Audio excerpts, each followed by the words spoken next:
Have you ever wanted to do something, try something, come up with something just to see if you could? Well, this is one of those. No, I'm not talking seeing if I could drink the beer. I knew I could all this time. I mean, just making a bench. And that's kind of the story of my life, though. Pretty much everything I do is let's see if I can. But if you want my advice, don't live by that philosophy. Because if you wanted to cheat on your wife just to see if you could, if you wanted to um, jump off a building and just to see if you could, see what I mean? See where this is going? But anyway, this video is not about how I live my life or where it applies or where it doesn't. It's about making a bench. I had an idea of making this little bench from the time I found this piece of, what do you call it, driftwood. Believe it or not, not this pieces right here. These are white oak. I had these pieces, but the main piece, this one, I found that as a piece of driftwood. It was really rough on the ends. It wasn't perfectly cut. As you can see, it's a new cut. It was shredded. So I cut it on the sides. I cut the sides and then sanded it down with, I think it was 180. Cut the edges on each side just to make a semi straight. And from there, I just added the legs. Now, I'm not gonna sand this bench to 600, then 800, and make it super glossy and put a plant on one end and then some books on the other. I'm actually gonna put it on the outside and let it age. I don't know if I read somewhere or heard somebody say driftwood is actually cured because of being out on the sea for so long that you don't need any more preservatives. So once I'm done with it, I mean, it's technically cured by the sea, so I'm just gonna put it outside to age again to get that gray color.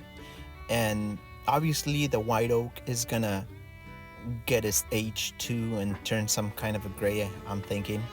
But I just want it to turn rustic pretty much.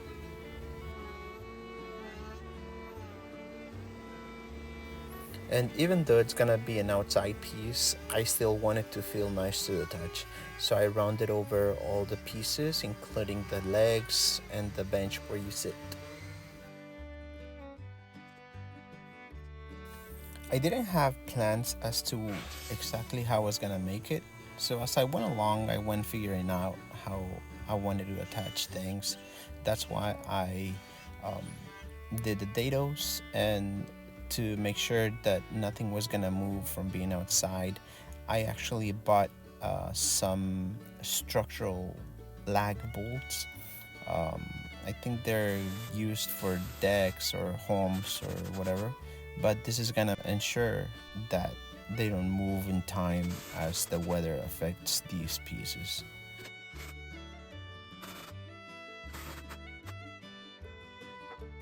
I use Tybon 3 glue wherever possible because potentially this bench is gonna be exposed to the weather. But in the end, I don't really know if it's gonna make a difference or not. It's very well secured and bolted down, so I think just the lag bolts themselves create very good pressure, and I think that's gonna be plenty strong even without the glue.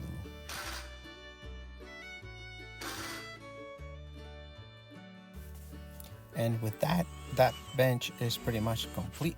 I like how you can see the remnants from being on the sea. I don't know if it's coral or little bugs that get in there. I don't know. But I've seen other driftwood that have those little pores with white salt or whatever it is. But I like that you can see the history of it. And this is pretty much complete. You can see it's very rustic. It is square and it is very strong, but it's not pretty per se. It's not a piece that you want to put in the middle of your living room, even though you could if you wanted to. But this is what I had in mind. And like I said, this is how I'm gonna leave it. But I wanted to give you an idea what it would look like if you put a sealer on it. So I just got some mineral spirits and wiped it down. If you wanted to use this piece for inside, this is what it would look like with the sealer. No stain or anything like that, just a protective sealer. If you wanted to put it inside and, like I said, put some books on one side, a flower on the other side, this is what it would look like. It looks fairly nice, but it's still redwood. It's not like a hardwood other than the white oak. Anyway, this is for you to get an idea, and you can go from there however you like. But I'm already feeling the love. This is a Dr. Seuss heart in my mind. Anyway, guys, have a great day. See you guys next time. And if you haven't subscribed, please do so. I would greatly appreciate it. Bye.